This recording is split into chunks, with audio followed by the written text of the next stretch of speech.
Shrikrishna. 2024 28শে September শনিবার আশ্বিন মাসের কৃষ্ণপক্ষে একাদশী, ইন্দিরা একাদশী। একাদশীর ব্রত খুব নিষ্ঠা সহকারে আমাদের পালন করা উচিত, কারণ একাদশীর ব্রত পালনের ফলে আমাদের কোটি কোটি পাপ ধুয়ে যায়। তাই আশা করছি সবাই প্রত্যেকটা একাদশীর ব্রত খুব নিষ্ঠা সহকারে পালন করছেন। আর যারা পালন করছেন না, তারা অতি অবশ্যই এই একাদশী থেকেই আপনারা একাদশীর প্রত্যেকটি ব্রত পালন করার চেষ্টা করুন।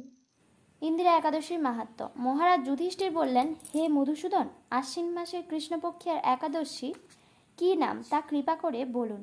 শ্রীকৃষ্ণ বললেন, হে রাজন, আশ্বিন মাসের একাদশী ইন্দিরা নামে পরিচিত। এই ব্রত প্রভাবে মহাপাপ বিনষ্ট হয়।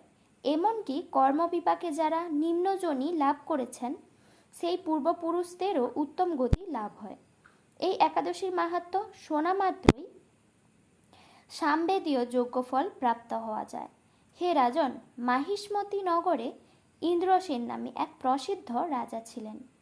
ধর্মবিধি অনুসারে রাজ্য পালনে তিনি বিশেষ খ্যাতিসম্পন্ন ছিলেন। তার বিপুল ধনসম্পত্তি ছিল। পুত্র পৌত্রাদি সহ তিনি সুখে রাজ্য পরিচালনা করতেন। বিষ্ণুভক্তি পরায়ণ সেই রাজা নিরন্তর শ্রী গোবিন্দ নাম গানে মগ্ন থাকতেন। একদিন রাজা সুখে রাজসভায় বসে আছে। এমন সময় দেবশ্রী নারদ স্বর্গ থেকে সেখানে এলেন। তাকে দর্শন করে রাজা হাত জোড়ো করে উঠে দাঁড়ালেন। দণ্ডবধ প্রণাম করে মুনিকে আসন, পাদ্য, অঘ্র আদি ষোড়শোপচারে পূজা নিবেদন করলেন। তারপর বললেন, হে মুনিবর, আপনার দর্শন মাত্র আমার যাবতীয় যজ্ঞফল লাভ হয়েছে। এখন আপনার আগমনের কারণ জানিয়ে আমাকে কৃতার্থ করুন। দেবশ্রী নারদ বললেন, হে মহারাজ, অতি বিস্ময়কর এক কথা শ্রবণ করুন। আমি এক সময় যমলোকে গিয়েছিলাম। সেখানে যমরাজের সভায় বহু পুণ্যকারী আপনার পিতাকে দেখলাম। ব্রতভঙ্গ পাপে তাকে সেখানে যেতে হয়েছে। হে রাজন, আপনার পিতা যে সংবাদ প্রেরণ করেছেন, আমি এখন তা আপনাকে বলছি। তিনি বললেন, হে ঋষিবর, মাহিষ্মতির ইন্দ্রসেন রাজা আমার পুত্র। তাকে বলবেন যে আমি বহু পুণ্য অনুষ্ঠান করলেও কোনো কারণবশত জমালয়ে আসতে বাধ্য হয়েছি। আপনি কৃপা করে তাকে সর্বপাপ নাশক ইন্দিরা একাদশীর ব্রত পালন করতে বলবেন। সেই ব্রত প্রভাবে আমি নিষ্পাপ হয়ে স্বর্গলোকে যেতে সমর্থ হব। এই কথা জানাবার জন্যই আমার আগমন। হে রাজন, আপনার পিতার মঙ্গল বিধানে আপনি যথাবিধি ইন্দিরা ব্রত পালন করুন। রাজা জিজ্ঞাসা করলেন, হে দেবর্ষি, সেই ইন্দিরা ব্রতের বিধি কি? কোন তিথি বা কোন পক্ষে এই একাদশী ব্রত করা কর্তব্য, তা কৃপা করে আমাকে বলুন। দেবর্ষি উত্তর দিলেন, হে মহারাজ, আশ্বিন মাসের কৃষ্ণপক্ষের দশমীর দিন শ্রদ্ধা সহকারে প্রাতঃ স্নান করবেন। মধ্যাহ্নে ভক্তির ভাবাপন্ন হয়ে পুনরায় স্নান করবেন এবং রাত্রিকালে ভূমিতে শয়ন করবেন। পরদিন একাদশীতে প্রাতকীর্তাদি সমাপন করে নিরাহারে থাকবেন। ব্রতের নিয়মাবলী দৃঢ়ভাবে পালন করবেন। হে পুণ্ডরীকাক্ষ, হে অচ্যুত, এ শরণাগতের প্রতি কৃপা করুন। এভাবে শ্রদ্ধা সহকারে শালগ্রাম পূজা করে পিতার উদ্দেশ্যে ব্রতের ফল অর্পণ করবেন।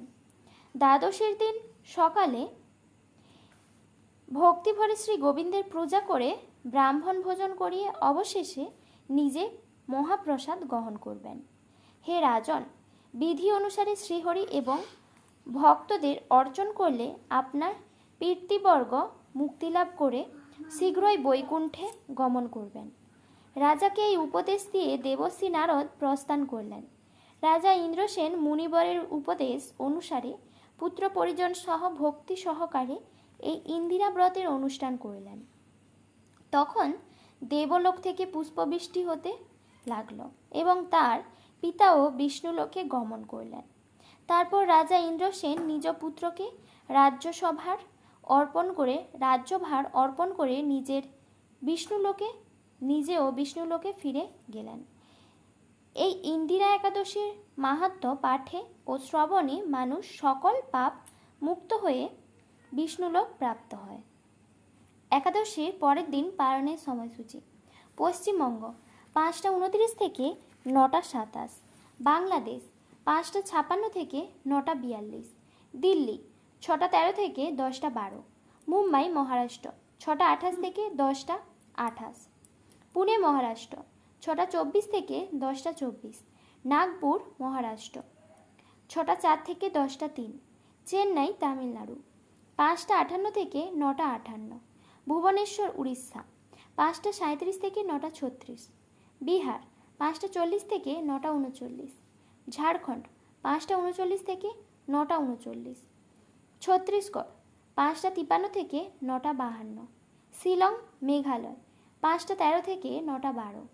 গুয়াহাটি আসাম 5টা 14 থেকে 9টা 13। বৃন্দাবন 6টা 11 থেকে 10টা 9।